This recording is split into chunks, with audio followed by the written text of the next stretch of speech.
최근 진실 화해를 위한 과거사 정리위원회가 3.15 이거 당시 김영호 열사가 총성을 입은 위치를 정정했습니다. 옛 마산시청 인근이 아니라 남성동 파출소, 현 마산소방서 남성 119 안전센터 앞이라고 밝혔는데요. 이처럼 3.15 이거는 더욱더 드러날, 아직도 다 드러나지 않은 진실이 많다는 방증이 될지도 모르겠습니다. 김영호 열사의 동생이자 3.15 이거 희생자 유족회 김영달 사무국장과 경남민주화운동 동지회 박홍기 회장 함께하겠습니다. 안녕하십니까? 예. 반갑습니다. 네, 반갑습니다. 자, 두 분 모시고 본격적으로 이야기 나누기 전에 저희가 준비한 영상이 있거든요. 관련 소식 MBC 경남 뉴스 리포트가 있습니다. 보고 듣고 오시죠.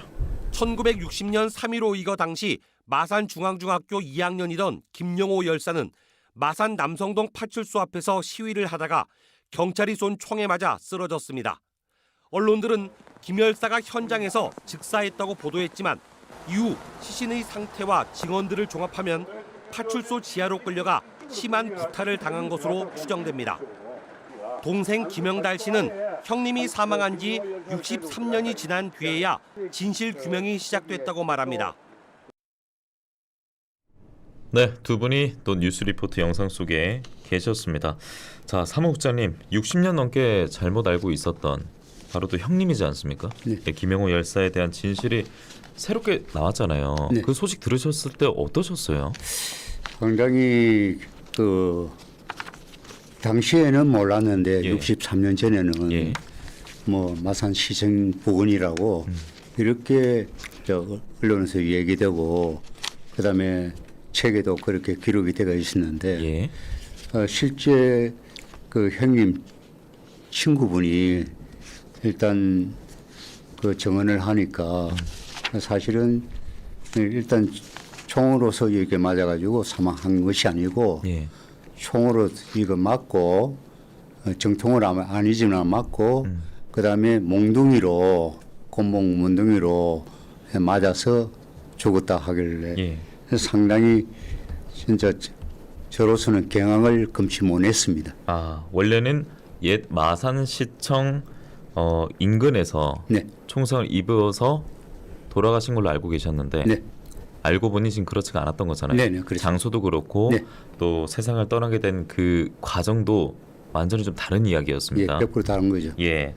자, 그리고 이런 진실 찾기에 발벗고 나선 분이 바로 앞에 계시는 회장님 아닙니까? 예. 이외에도 또 밝혀진 뭐 사실들이 있어요. 어떤 것들이 있었어요? 그리고 그 최근에 이제 발행된 날에 그 예. MBC에서 기사가 나갔을 예, 보도를 했었죠. 예, 예. 예. 3월 17일 날 동아일보 그 조간에 3면에 있습니다. 예, 기사가. 저희가 화면으로도 예, 제공을 해드리겠습니다. 예, 말씀해 주십시오. 예. 또 5.16 시경 남성동 파주소 앞에서 김영호 열사가 직사했다는 기사를 제가 발견했어요. 예. 예, 그래서 이게 그 저 안에 내용에 보면은 김영호가 아니고 용호라고 되어 있네요. 김용호로 되어 예, 있습니다. 예, 예. 예, 그렇게 되어 있지. 아, 이런 것을 이제 발견을 예. 하면서 새로운 사실을 또 그렇죠. 밝혀내신 거고, 예, 예, 이렇게 저희가 자료도 제공을 해드렸는데, 그러니까 총격을 당해서 원래 그 자리에서 사망을 하신 게 아니라 이후 이제 끌려가서 구타를 당했다. 예. 이런 것들도 저 기사에서 볼 수 있다. 예, 예, 있습니다. 예. 그게 뭐냐 하면은 김용호 열사님 부친께서 예. 내 아들은 총에 맞아 사망한 것이 아니고 아니고 맞아 죽었다. 부친께서 알고 계셨다고요? 부친께서 그때 당시에 예, 그때 당시에. 다 있습니다. 기사들도 있고. 예. 그리고 아버님께서 하신 말씀이 시신을 하장을 해야 된다. 이제 경찰서에서나 이런 하장을 해라고 권유를 했을 겁니다. 예, 예. 그래서 아버님께서는 하장을 안 하고 증거로서 매장을 하겠다 해가지고 그 하장터 옆에 예, 예. 거기에 매장을 했지요. 아, 예. 아버님 그래서 매장을 그렇지. 했다. 예. 예, 그럼 그 강경은 예, 말씀해 주십시오. 제가 아버지하고 예. 그다음에 모친하고 저하고 서희 가가지고 예. 생매장을 했습니다. 아니 그럼 그렇게 의심을 하셨던 거면 이렇게 우리 형이 세상을 떠났구나. 왜 이제서 이렇게 새로운 사실이 공개됐다라고 저희가 얘기를 하고 있는 겁니까?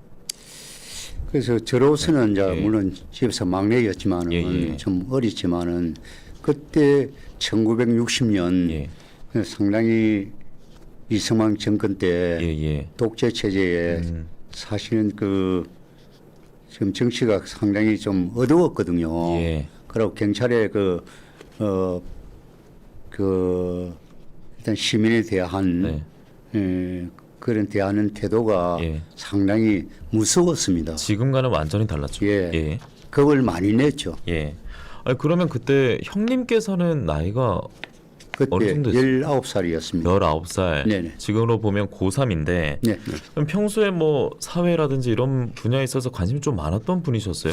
어떤 기억을 갖고 계세요? 저는 그 영호 형님을 예. 자주 만나지는 않았지만은 영호 형님이 약 한 4살을 굴려가지고 그 야간 그 중앙중학교 2학년 야간부에 다녔거든요. 예. 그럼 주간에는 뭐 했느냐 하면 한 4년 동안 연탄 배달을 했더라고요. 예.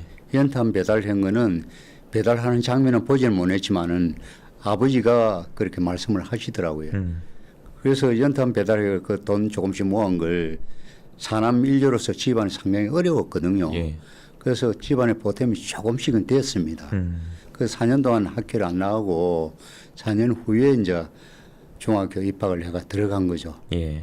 참 그렇게 가족을 위해서 열심히 살았던 우리 형님이 이렇게 세상을 뜨게 되면서 지금까지도 아픔이 지속되고 있는 것인데 네, 그렇습니다. 그래도 이 아픔을 계속 극복하기 위해서는 제대로 된 진실을 밝혀야 되고 그런 부분에서 그 조사명 어르신이라고 예. 이분이 그러면 예. 그 친구분이세요? 김영호 열사의 예, 그렇죠. 예, 이분이 좀 많은 도움을 줘서 저희가 이렇게 얘기를 나누고 있는 거 아닙니까? 네, 예. 그분이 이제 그 마산 그 박물관에서 마산 박물관에서 천하장사 그 전시회가 있었습니다. 모르파니의 천하장사. 천하장사. 예. 실험. 예. 제가 이제 그 천하장사 그 관련해 가지고 한중에 이제 실험 원로인들 연락처를 좀 알게 해가지고 그 조상님 회장님 만났거든요. 예. 조상님 회장님한테 내가 명함을 드렸더만은 그걸 보고 저한테 연락이 왔어요. 예. 몇 분 연락이 오고 나이가 많으신 분 말로 내가 만나겠나? 내가 좀 바쁜데 이 생활하고. 아 처음에 연유도 잘 모르시고. 모르고 예. 그래가지고 자기하고 이제 산호동 그 선스타 호텔 1층 다방에서 네네. 자기가 만났는데 예. 사실은 그때 당시에 제가 이 김영호 열사님에 대한 내용을 알았기 때문에 그렇죠. 그 이제 조상님 어르신께서 말씀하신 처음 이야기는 김영호하고 뭐 이렇게 와야 이랬더만은 그 내가 63년 전에 이제 이런 일 때문에 예. 오늘 자네를 만나야 했다. 그래 하면서 이제 제가 내용을 좀 물어봤지. 그러니까 바로 옆에 있었던 이야기를 다 해주셨겠네요, 형님께. 예. 그래서 저한테 이제 이야기를 하길래 그럼 시간이 언제쯤 되느냐.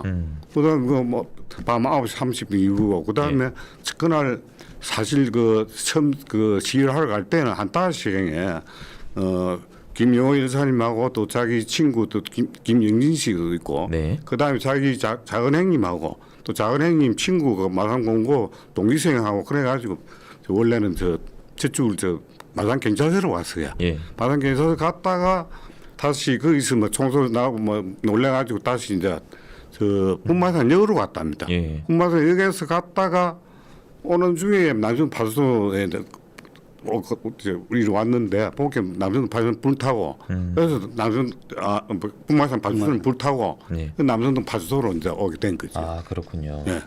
야 어쨌든 또 이런 용기가 있었고 그렇죠. 또 가지고 있던 기억이 있었기 때문에 새로운 진실이 공개됐는데 그렇다면 이때까지 묻혔던 것은 어떻게 뭐 거짓으로 점철됐기 때문이라고 생각하십니까? 원래 이 제대로 된 역사를 알리기 위해서는 진실이 공개가 돼야 되는데 대부분 묻혔기 때문에 이렇게 힘쓰고 계신 거 아니겠습니까? 그래서 진실화해위원회가 예. 지금 마산에 개소식을 가지게 된 거는 2001년도에 개소가 됐거든요. 예. 개소가 돼가지고 거기서 진실을 좀 일단 우리 박홍기 회장님하고 예. 저도 개인적으로 가가지고 예. 그 형님에 대해서 이야기를 했죠. 예. 했는데 일단 2024년 5월에 이제 모든 게 조사가 끝난다 하더라고요. 예. 일단 끝나가지고 일단 이야기는 했습니다만은 과연 진실이 제대로 밝혀지겠나 예. 하는 의구심은 좀 가졌습니다. 그렇군요. 근데 지금부터 시작이지 않겠습니까? 계속 해 나가야 되지 않겠습니까? 네. 예. 그래서 그걸 이제 아까 이야기한 대로 7시하고 그다음에 그 당시에 그 손성래 마산 경찰서장이 예. 서장은 그 국회 3월 26일 날 그 국회 조사관에서 증언한 게 있습니다. 예. 그분은 뭐랬냐면은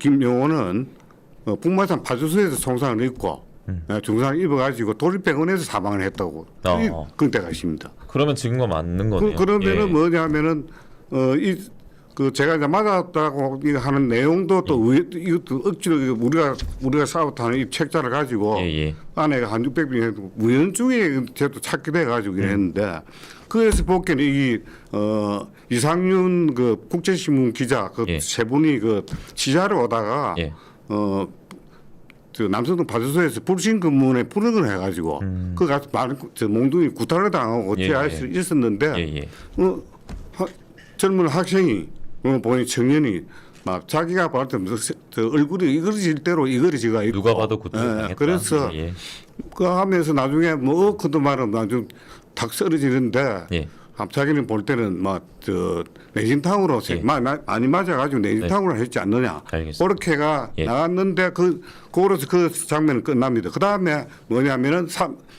박정석 그 도립병원 원장께서 3월 15일 날 그 마산시청 지하실에 부사관들이 많이 온다 해가지고 죄송합니다만 시간이 얼마 남지 않아서 조금 짧게 부탁드리겠습니다. 급히 와달래 해서 갔더만은 한 갱간이 하나 울 메고 와가지고 빵빵하게 떨어뜨리는데 보기에 빳빳하시 됐더라. 거기서 중앙중앙 빠치를 학생복을 입고 있는데 중앙중앙 빠치를 보고 거기에 이제 이 내용들이 지금 다 밝혀진 거지. 알겠습니다. 그때도 충분히 진실은 드러날 수 있었습니다만 이렇게 많은 시간이 흘러서 또 두 분의 말씀으로도 도민들께 알려드리고 있는데 이럴 줄 알았습니다. 시간이 많이 부족할 줄 알았는데도 저희가 또 새로운 진실이 나왔기 때문에 당연히 두 분 모실 수밖에 없었고요. 김영달 님께 마지막 부탁드리겠습니다. 저희가 1분 정도 남았거든요. 이번 일을 계기로 계속해서 이 진실을 더 찾기 위한 노력을 두 분 모두 하실 텐데 하시고 싶은 말씀, 도민들에게 많은 관심을 가져달라, 기억해달라 말씀 전해주시면 좋겠는데요. 김영호 형님은 어릴 때부터 공부에 열의와 책임감이 강해 그 휴학을 하면서도 낮에는 연탄 배달을 하게 되었고 부모님을 상당히 많이 도왔습니다. 누구의 도움 없이 야간부 중학 2학년에 다녔던 분입니다. 1960년 3월 15일 자유민주 정의를 위해 장기 집권 이승만 독재 체제에 항거하다 시민과 학생이 붕괴하여 10대의 젊은 나이에 고귀한 목숨을 바쳤습니다. 3.15는 오직 나라를 구하겠다는 일념으로 민주화 함성은 대한민국 헌정사의 민주화 운동의 성기가 되었습니다. 끝으로 3.15 어거 민주주의 정신을 자라나는 청소년들이 가슴 깊이 새겨 민주주의 정신을 발전시켜 나갈 것을 간절히 바라겠습니다. 네, 이 말씀을 끝으로 함께 인사드리겠습니다. 고맙습니다. 감사합니다. 감사합니다. 나는 그곳에서